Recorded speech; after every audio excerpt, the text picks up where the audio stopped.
reached the capital, everyone expressed his pleasure with surprise. Ritudwaj met everyone happily and went to the palace of his parents. Though the king and the queen blessed him, but sad expression on their face surprised the prince. Upon inquiry, the king related the entire incident and also how his wife Madalasa had died. The news of Madalasa's death shocked Ritudwaj. Then consoled by his parents and friends, Prince Ritudwaj carried out the necessary consecrations to pacify the soul of his dead wife. He had decided never to marry again. The sons of the Nag said, "Oh, father." Now Prince Ritudwaj lives like an ascetic. He never casts his eyes on women and only indulges in playing with people of his age. Hence all we can do for him is to keep him happy. Hearing the entire tale, Nagraj fell in deep thought. After some time he said to his sons with a laughter, "Oh, sons! Now I will do such a thing that will bring back the smile of Ritudwaj." Saying this, Nagraj Ashwata reached Plakshavataran, a place of pilgrimage at the foothills of Himalayas along with his brother Kambal. That they began to do severe penance to please goddess Saraswati. At last, Saraswati appeared before them and asked them to seek a boon. Ashwata requested her to bless both of them with a sweet and melodious voice. After granting them this boon, Goddess Saraswati disappeared. By her blessings, Ashwata and his brother, Kambal became famous singers. Then they began worshipping Lord Shiva, singing sweet and melodious hymns. Pleased by their prayers, Lord Shankar also asked them to seek a boon. At that Ashwata said, "Oh, Lord! I wish that Ritudwaj's wife Madalasa takes birth as my daughter." Lord Shankar said, "With my blessings, your wish shall come true.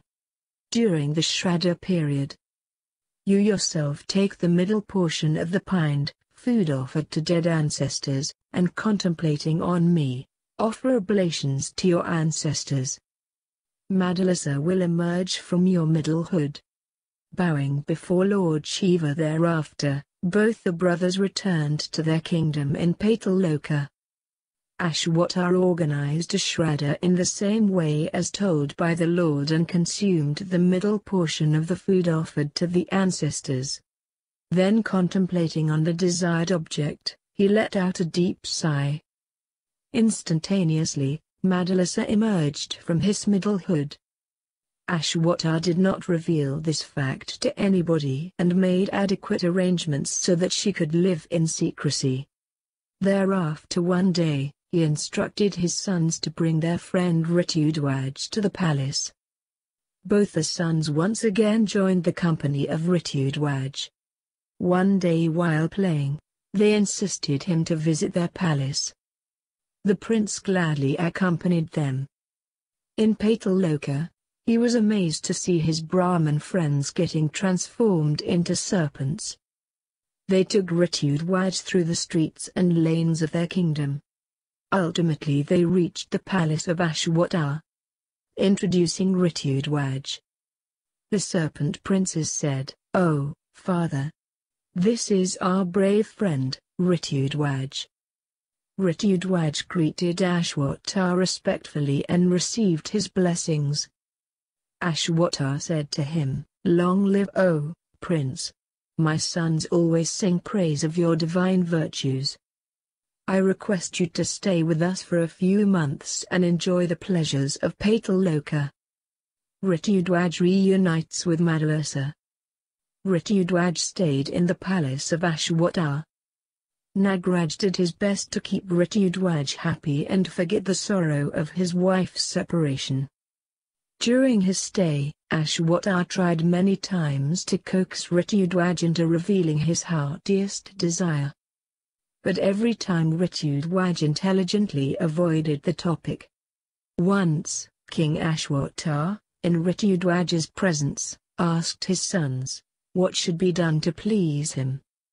They informed the king, that nothing less than Madalasa would please the prince most, and that the prince was eager to see his deceased wife once more.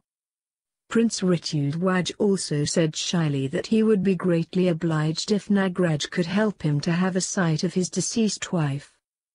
Ashwata said, "Oh, son, if you wish to see the illusion, come on, have a sight of your deceased wife."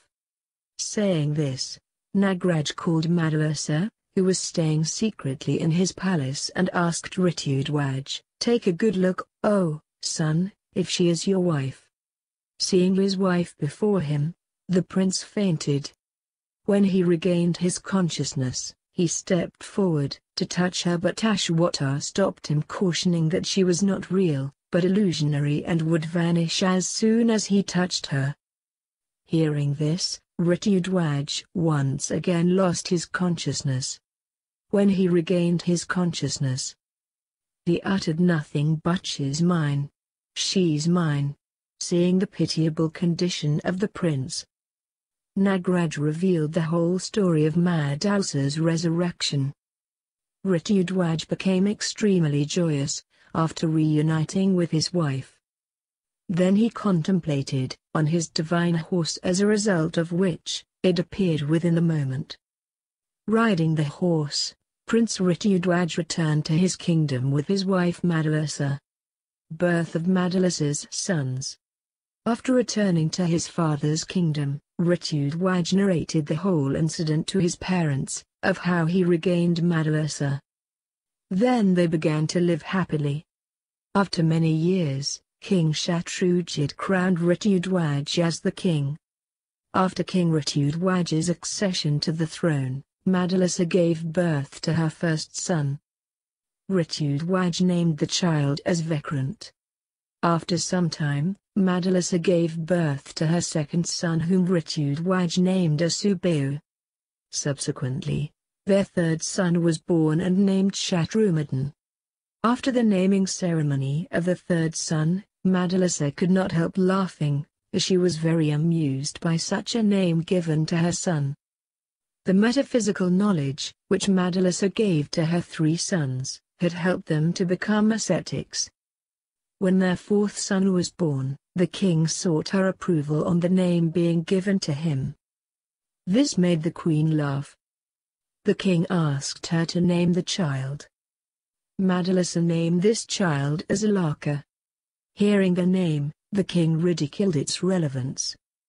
Madalasa said that the names have significance only for worldly matters. She also reminded the king about the futility of the names given to their previous children. As Madalasa began to preach her fourth son about the metaphysics, the king stopped her by saying that she had already preached all the three sons on the path of renunciation. He requested her to spare the fourth child so that he could grow up and become the king one day. Madalasa then blessed her son. "You are blessed, my son, because you will rule the earth without obstacles. Now cultivate in your heart the desire to do well to others. Never cast your eyes on women other than your wife. Always contemplate on Mrari to destroy the evil thoughts in your heart." Preachings of Madalasa. Madalasa used to preach the little prince while played. When Alaka attained boyhood, he asked, "Oh, mother, what should I do in order to get mastery over physical and metaphysical matters? How can I serve my subjects in the best possible way?" Madalasa said, "Looking after the welfare of the subjects religiously is the supreme duty of a king. He should always be alert against the activities of his enemies. With the help of spies, the king should keep a watch on the activities of his minister, so that he could not make friends with the enemies. It is unwise for the king to trust everybody, but under certain circumstances, he may trust even his enemies. A king must control his lust, but at the same time, he should make efforts to increase the boundaries of his kingdom. Surrendering to sensual comfort is like death for a king. A king should appear as all-pervasive and omnipresent. Fostering the subjects with total righteousness enhances the wisdom of the king. Duties of people belonging to various ashramas. Varna Ashrama Dharma. Alaka says, "Tell me about the duties of the different classes and stages of life." Madhulasa says, "Donation, study and yajna, these are the religion of a Brahmin. Performing yajna for others, teaching and accepting donation are the 3 vocations of Brahmin. Donation, study and yajna are also the religious duties of kshatriyas. Protection of land and using weapons are vocation for kshatriyas. Religious duties of Vaishya are also same like that of the Brahmins, such as donation, study and yajna. For a living, Vaishya may take up animal rearing, agriculture and trade as profession. Serving all these 3 above-mentioned castes as well as making donations and performing yajna are the religious duties of a Shudra. Tilling the earth, serving Brahmins, feeding animals, selling and purchasing items are professions of a Shudra. A person belonging to Dwij class may relatively enjoy freedom until his sacred thread ceremony has not been performed. After the sacred thread ceremony, he should come to stay at the home of his teacher and observe celibacy strictly while studying scriptures. There he is expected to serve the Guru sincerely. At the completion of education, he should pay dakshina to his Guru. He may get married and start the second stage of his life, that is grihastha ashrama. He should then subsequently opt for vanprastha and sannyas respectively. After the completion of education and paying all the dues, the disciple is ready to start second stage of his life, that is grihastha ashrama. For this he should first find a suitable girl from his caste and get married. Grihastha ashrama is considered as the best stage of life. It is in itself a complete yajna. As a householder, he is expected to foster those who are dependent on him. During this stage of his life, he should earn his livelihood by occupations ascribed for his caste. He should please the deities by performing yajnas, his ancestors by making oblations, Prajapatis by producing children, spectres by offering sacrifices of cereals and society by showering love. Even the ascetic and celibates depend on married people for their daily bread. Hence married life or grihastha ashrama is stated to be superior among all the ashramas. A grihastha must welcome and treat even his unexpected guests with great warmth.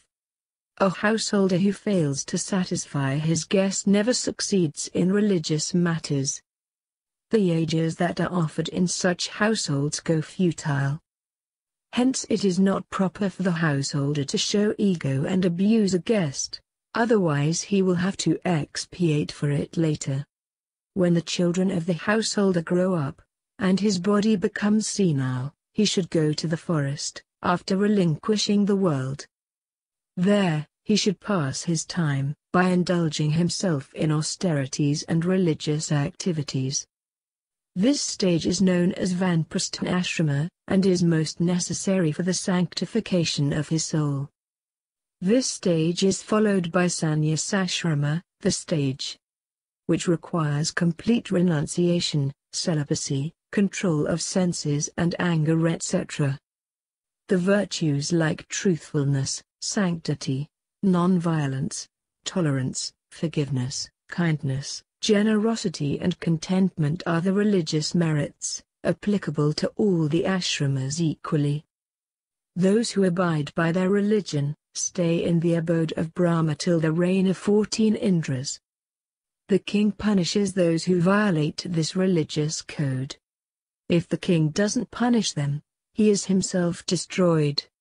Hence a king must first of all abide by the duties, as prescribed for different ashramas in his life, and only then he has the right to punish those people who violate these dictates. Duties of a grihastha, householder. Alaka says, what are the duties of a married man, by discharging which he becomes free from all kinds of bondage and attains salvation.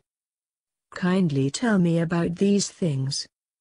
Madhulasa says, O son, those people who discharge their duties as a householder, by fostering all the living beings attain to the heaven automatically. All the living creatures of the world including the financial condition. If possible, a grihastha should feed one or more Brahmins, in order to pacify his ancestors. He should give alms to a beggar and a celibate. Without giving alms, a grihastha must not proceed to dine. He should also feed starving and diseased people first. Such kind of living definitely benefits a grihastha. Shraddha and its rituals. Regular and causal duties. Madhulasa says, O son, a grihastha has three kinds of duties, regular, causal and a combination of both. Rituals, which are connected with oblations and carried out daily, are called regular duties. Rituals and consecrations performed at the birth of a child are called causal duties. Yearly performance of Shraddha for the dead ancestors is a combination of regular and causal duties. Now listen about the causal duties. At the time of a child's birth, different kinds of rituals and consecrations are carried out in the household. During the time of marriage ceremony also, many more rituals are carried out. At the time of marriage, however, performance of the Shraddha named Nandamak is a must.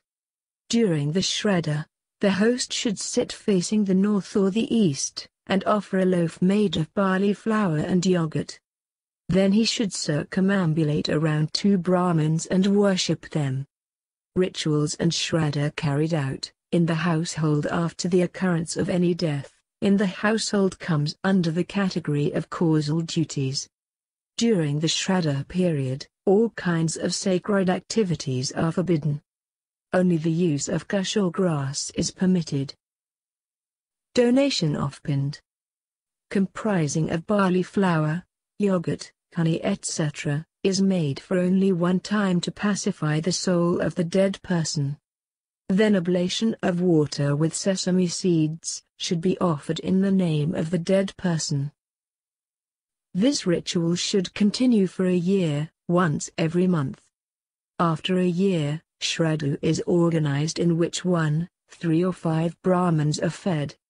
Thereafter, every year, during the darker phase of Ashwin month, a Shraddha should be carried out, for the dead ancestors. This ritual is a combination of regular and causal duties. Sages have made provision for appeasement of dead ancestors, up to the last 7 generations. Cereals, which the people offer in the name of their dead ancestors, pacify those souls who stay in Pishayoni. Water falling on the earth at the time of wringing the clothes after one's bath, pacifies those souls who have taken the form of vegetation after their death. Water falling during the bath satisfies those souls who have attained the status of deities. Cereals that fall during the lifting of pend satisfy those souls who are in lower life forms. The cereals that scatter here and there and swept aside satisfy souls of those people who had died in their childhood before the accomplishment of any consecration. The waste water falling down, while Brahmin washes his hands after dining and pacifies all the other souls. Every month, during the waning phase of the moon or on the day of Mavasya, Shraddha should be carried out. Besides it, 8th day of darker phase in the month of Posh is also good for carrying out Shraddha. If a virtuous Brahmin is available, time of solar and lunar eclipses is also good for Shraddha. The time when the sun crosses the equator, during its northward and southward journey, is also good for Shraddha. Apart from these above-mentioned situations, one can also organize Shraddha in the following circumstances. At the time of great calamity, availability of items suitable for Shraddha after a nightmare, during the period of birth nakshatra, and during the period of unfavorable stars, etc. On the first day of the Shraddha, a virtuous Brahmin should be invited, while the host must observe total restraint. It is said that such a man who indulges in sexual intercourse on the same day after carrying out Shraddha or eating food of Shraddha, causes his dead ancestors to sleep in semen for 1 month. Ancestors of such a man who performs Shraddha, immediately after having a sexual intercourse, drink urine and semen for 1 month. Hence a virtuous Brahmin, whom the host is intending to feed, should be informed about the Shraddha 1 day earlier in advance. If a Brahmin is not available, a true celibate can be fed on the day of Shraddha. After the Brahmin has carried out all the necessary rituals, havan, oblation, etc., he must be formally insisted to dine. All kinds of edible items that a Brahmin may wish to eat should be offered. While reciting the Rakshad mantra, grains of sesame and mustard should be scattered on the ground. After the Brahmin has dined, he should be offered with water to wash his hands and some cereals, that should be scattered on the ground with his permission. Then, sitting on the seat of cowshaw grass, the host should offer a pint made of sesame seeds, barley flour, sugar, ghee, etc. An oblation of water should follow it. At the end, the Brahmin should be seen off, with proper dakshina. Only then the host is free to dine himself along with other invited guests and family members. Do's and don'ts during a Shraddha.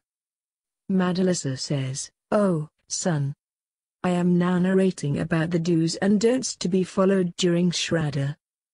Many kinds of edible items can be offered in the Shraddha.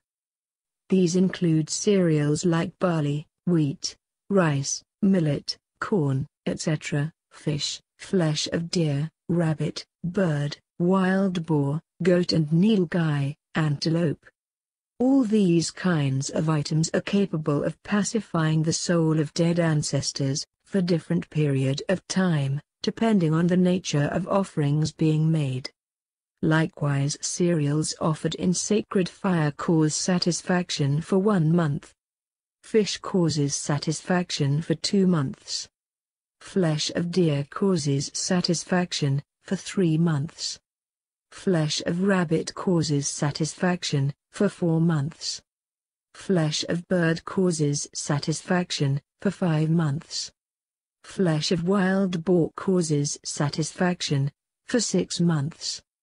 Flesh of goat causes satisfaction for 7 months. Flesh of different types of deer and antelope causes satisfaction for 8, 9 and 10 months respectively. Food items made of cow's milk and ghee cause satisfaction to the dead ancestors for 1 year.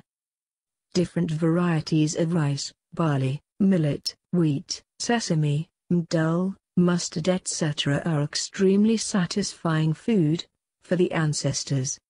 Different types of pulses and corn can also be offered. Use of garlic, carrot, onion, radish, refined salt, red gum, gourd, etc. is prohibited. Water that is stinking, frothy, stale or otherwise incapable of quenching a cow's thirst should also be discarded. Milk of doe, camel, goat, buffalo and other one-hoof animals, yak and such a cow, that was milked for the past 10 days, is also forbidden for use in Shraddha. Soil that is infested with insects, dry, baked with fire, stinking or collected from an unholy place should not be used. Similarly, such people who are violent, wretched, killers of Brahmins, impotent or have fiendish characters should not be involved in the Shraddha. Cocks and pigs should also be kept away from the place of Shraddha. This is the reason why sesame seeds are scattered at the site of Shraddha secretly. The host must not see a woman in menses. It is also not necessary to feed a host of Brahmins. Instead, it is sufficient to feed only one meritorious Brahmin, with complete devotion and respect. It is enough to appease the dead ancestors. Appeasement of ancestors automatically lead to appeasement of the deities, planets, nakshatras, and all whose blessings can transform the living condition of the person. Auspicious days and months. Madhulasa says, Shraddha can be performed on any day, during the dark lunar phase in the Hindu month of Ashwin, that is from the first day to the Amavasya. Performing of Shraddha on any of these days brings the following benefits. Performing Shraddha on the first day, or Pratipada, brings monetary gain. Shraddha performed on the second day, brings prosperity. Shraddha performed on the third day blesses the performer with a boon.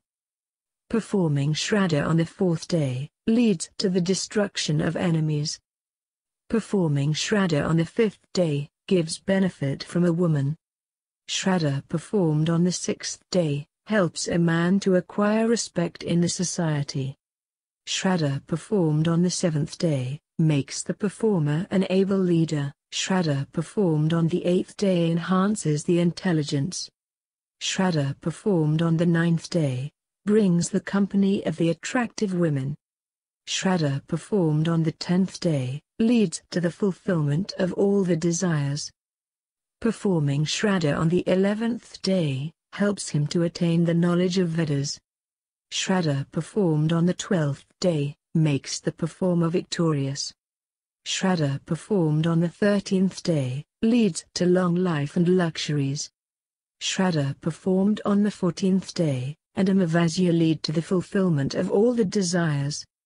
Fruits of Shraddha performed during different nakshatras. Nakshatra result. Kritika, heaven abode. Rohini, progeny. Mrigshira, radiance. Ardra, bravery. Punavasu, land. Pushaya, health. Ashleshwar, sons. Magha, family help. Purva Falguni, fortune. Uttara Falguni, virtues. Asta, greatness. Chitra, beauty, personality. Swati, trade. Vishaka, progeny, desires. Anurada, respect. Jayashtha, dominance. Mala, disease-free. Purvasaha, popularity. Uttarasaha, no sorrows. Shravana, heaven abode. Danishta, wealth. Abhijit, Vedas, medicine. Shatabisha, animal wealth. Purvabhadrapad, knowledge, cattle. Uttarabhadrapad, precious metals. Revati, horses. Ashwini, increase in life. Bharani, prosperity. Forbidden and permitted items. Madhulasa says, "O son, now, I will tell you the do's and don'ts for healthy living. Stale cereals.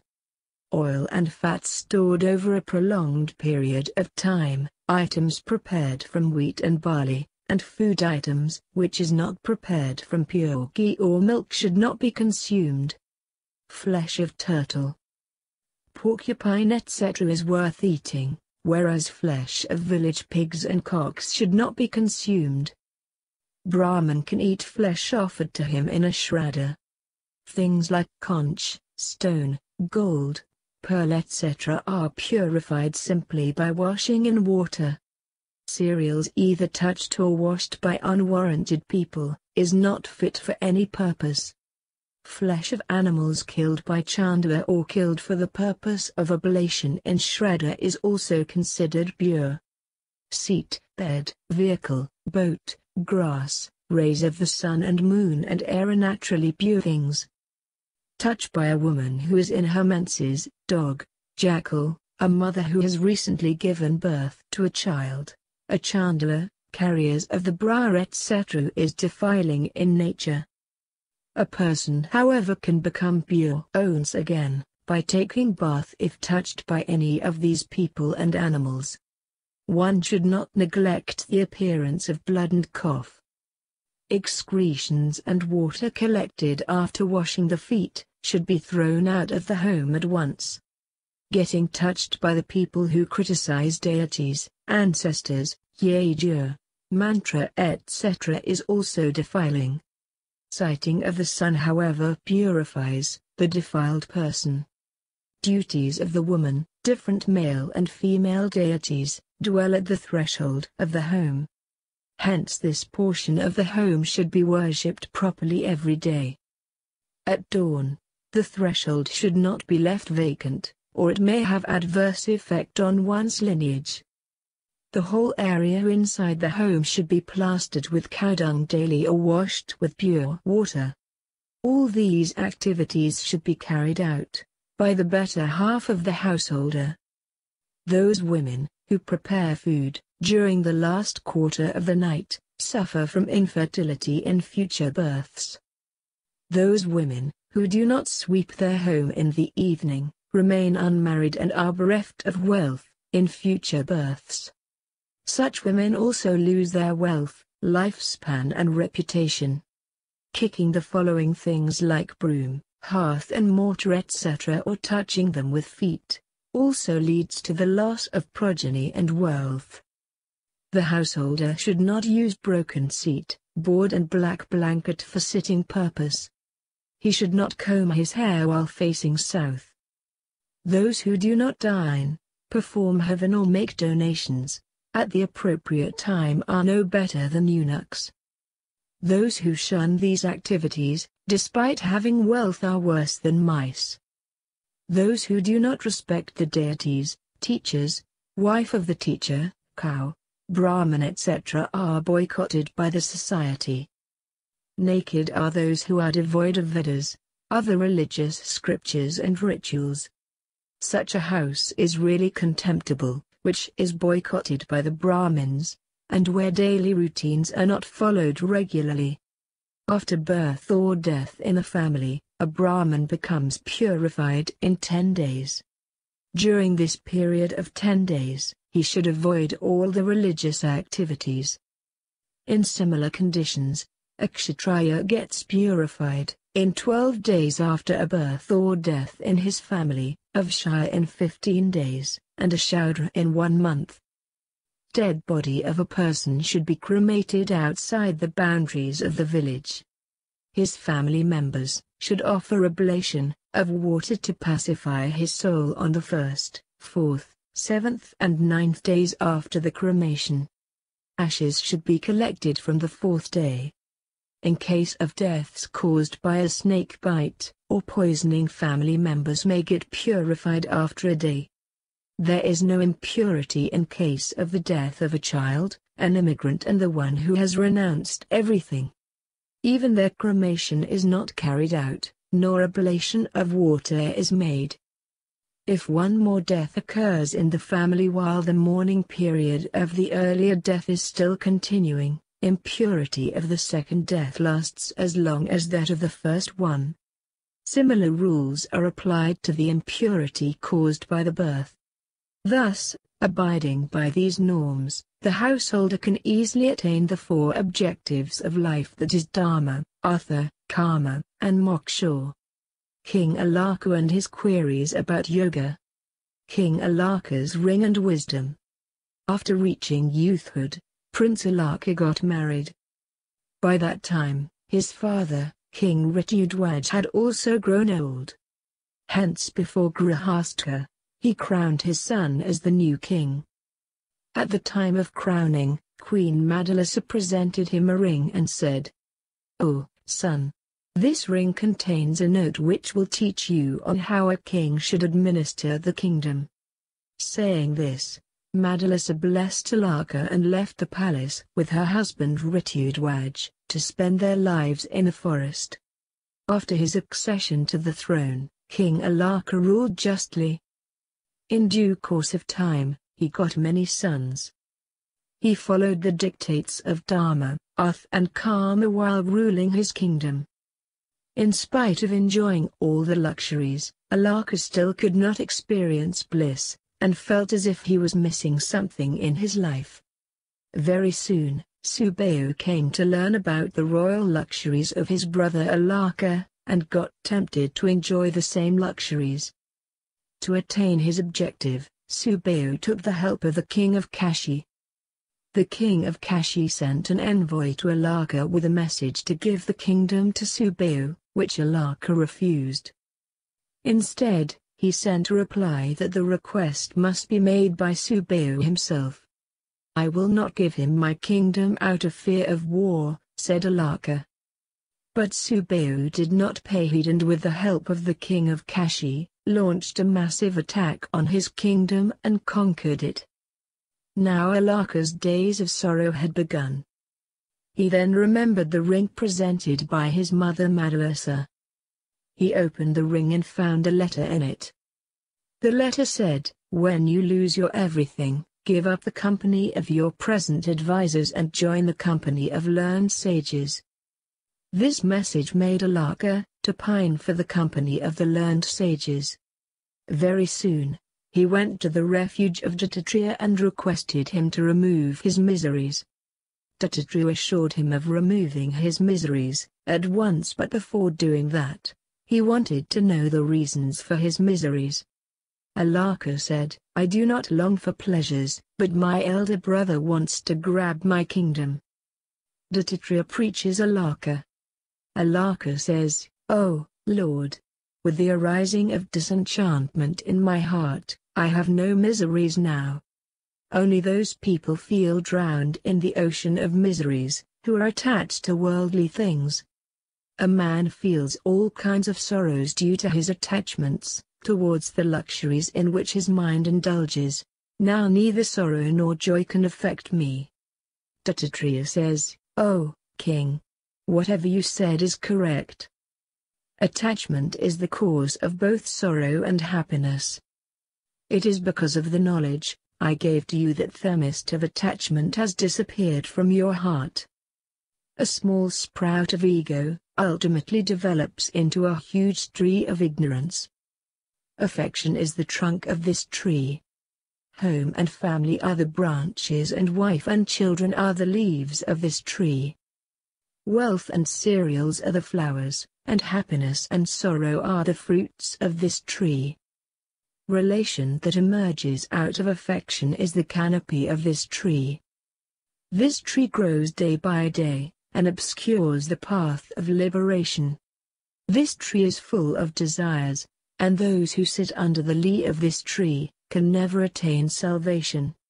Hence felling of this tree is of foremost importance for a person desirous of attaining Paramatma. Yogadaya. Dattatreya says, "O King, with the attainment of knowledge, people come to conjugate with the Supreme Almighty, and which results into dispersion of their ignorance. To attain moksha, it is necessary for a man to shun attachment first of all. Only after that, he will become free from sorrows. When he becomes free from sorrow, he unites with the Supreme Almighty. This phenomenon is known as yoga. Unification with the Supreme Almighty enables a man to attain knowledge, and finally moksha, salvation. It is therefore essential for all those seeking salvation, that first of all they should renounce affection and attachment for the worldly objects, including their near and dear ones. Knowledge and renunciation are nothing but two sides of the same coin, and one is necessary to give rise to the other. Home is nothing but the place for staying, food is nothing but the energy required sustaining our body, and knowledge is nothing but an aid to attain salvation. Anything that caused obstacles in the way of salvation is ignorance. A living being is bound to receive the fruits of action, no matter whether they are good or bad. Hence one should carry out his duties without bothering for the results. With the attenuation of the results of the action performed in the previous births, a living being becomes free from the cycles of life and death. With the attainment of yoga, yogis take refuge in none other than Brahma. But the path of attaining yoga is indeed difficult, if not impossible. one has to conquer his soul first of all because the soul itself is regarded as invincible. Control of physical impurities with the help of pranayama, sins by determination, lust by self-restraints, and contemplation on God are the ways to conquer the soul. Perfection in yoga and daily routine. Dattatreya says, during the process of conquering the soul, different kinds of violence begins to divert the mind of the yogis. It is imperative for the yogi to keep his mind busy by observing fast, worshipping and contemplating in God. It is the duty of the yogi to always contemplate on God, only then he can seek solace in Him. Thus, after controlling his senses, a yogi ought to eat and sleep less, attain unification with the Supreme Being. O King! A yogi unifies with Brahma, once his physical and mental faults are removed. Then, he never separates from the Supreme Being. Alaka says, O Lord, now kindly narrate about the daily routine a yogi should abide by, in order to preserve his piousness. Dattatreya says, O King! Respect and insult are the two reasons for love and hatred. Yogis attain perfection by understanding insult as respect and vice versa. A yogi should therefore never attend social functions, like shraddha, marriage ceremonies or other festivities. He should not accept the hospitality of others and should shun unnecessary journeys. A yogi should seek alms only after the householder and his family has dined. A yogi should accept alms only from those households whose inmates are gentle, religious and free from blemishes, and should accept things like whey, milk, fruits, edible roots, gram flour etc. Before going to dine, a yogi should offer his food to the deities reciting the following mantras: Prananya Swaha, Apane Swaha, Samane Swaha, Audane Swaha, Vyane Swaha. After reciting these mantras, one by one and offering food to the deities, who are present in his body as different forms of air, the yogi may now proceed to dine. Control of senses and greed, celibacy, renunciation and non-violence, are the 5 resolutions of a yogi. Control of anger, service to the guru, sanctity, eating less, and studying Vedas regularly are the 5 norms for a yogi. A yogi must practice meditation at a desolate place, forest, cave or peak of a mountain.